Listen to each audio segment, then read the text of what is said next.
सावरकर का ट्रेलर आ चुका है। मैंने आपसे वादा किया था कि वीर सावरकर ट्रेलर का रिव्यू हम जल्दी ही लेके आएंगे, तो लीजिए आ गई है। लेकिन ट्रेलर की तारीफ करने से पहले उस इंसान की तारीफ कर दूं जिसने इस ट्रेलर को और इस फिल्म में जान डाल दी है। उसका नाम है रणदीप हुड्डा। वैसा जितने ग्रेट रंग नहीं बदलता है जितना ये बंदा बदलता है। हर कैरेक्टर में ऐसे फिट होता है जैसे कि किसी ने कमाल कर दिया। मतलब ऐसा लगता नहीं कि रणदीप हुड्डा स्क्रीन पर है, ऐसा लगता है कि वो कैरेक्टर, जिस कैरेक्टर को उन्होंने निभाया है वो कैरेक्टर हम सबके सामने उतर चुका है। सरबजीत आपने देखी है उस फिल्म में जो सरबजीत का उन्होंने कैरेक्टर निभाया था, क्या कमाल का निभाया था।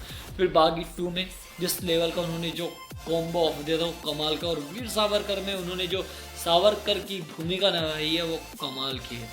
टोटली बात करो तो ट्रेलर के बारे में, ट्रेलर वो बताता है जो हमने किसी ने नहीं सुना।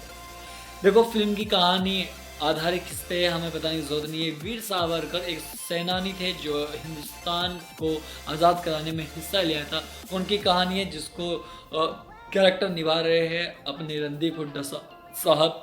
कमाल की बात यह है कि एक नाम आता है जिसपे कहा जाता है कि हम सब जानते हैं कि हिंदुस्तान को आज़ादी अहिंसा से मिली है, लेकिन ये वो कहानी नहीं है, बल्कि ये वो कहानी है जो वीर सावरकर चाहते थे। वीर सावरकर की ज़िंदगी में दो हिस्से थे। महात्मा गांधी अहिंसा चाहते थे और वीर सावरकर कुछ और।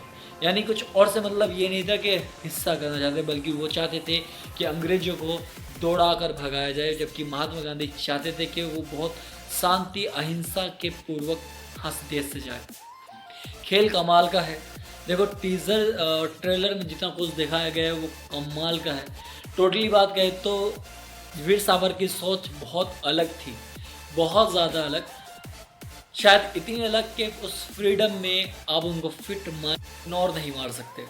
वीर सावरकर चाहते थे अखंड भारत बनाना, लेकिन आखिर अखंड भारत वो क्यों चाहते थे? क्योंकि उस वक्त देश का कोई पार्टीशन नहीं था।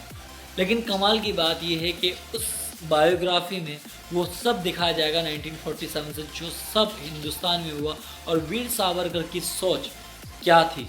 कमाल की बात है, इसने जिन्ना का एक्टर, सुभाष चंद्र बोस और बाबा साहेब अम्बेडकर और महात्मा गांधी को भी रिप्रेजेंट किया गया है।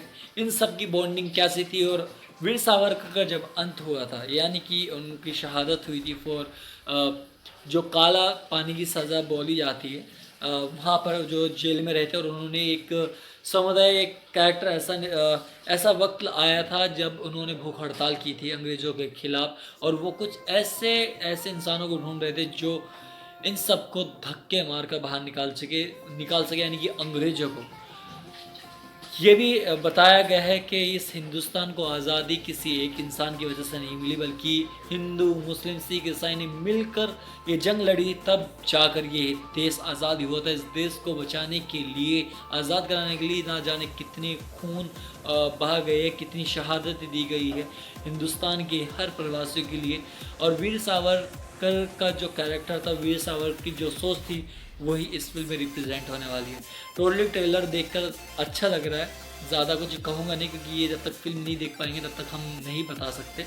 बाकी ट्रेलर ओवरऑल अच्छा है, और ख़ासतौर पे रणदीप हुड्डा की जितनी तारीफ़ की जाए उतनी कम है, क्योंकि उन्होंने वीर सावरकर जिस लेवल से कैरेक्टर निभाया है, ऐसा लग रहा है कि वही रिप्रेजेंट आकर हमारे सामने खड़े हैं। तो ये आउटस्टैंडिंग है।